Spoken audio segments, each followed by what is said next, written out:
Now, let me carefully explain how to download the images you created in AI and CapCut on your phone, so you can easily access them.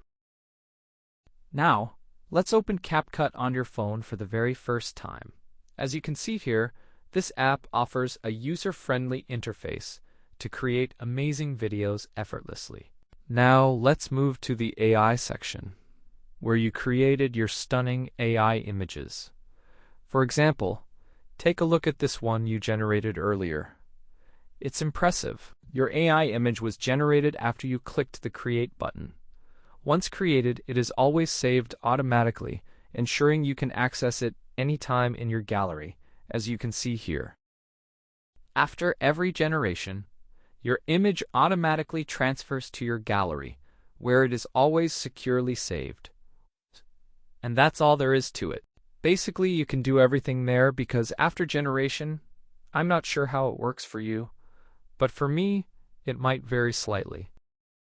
Let's check this out together. After the generation process, you should easily find your created image in your gallery. It should be right there, ready for you to access anytime you want. Now, let's move to the gallery, where you can carefully search for your video. Always remember, your AI-generated video and images will be right there, ready for you to access whenever you need them. It's that simple. The images you created are always in your gallery. And that's it. Thank you all for watching. Good luck, and goodbye for now.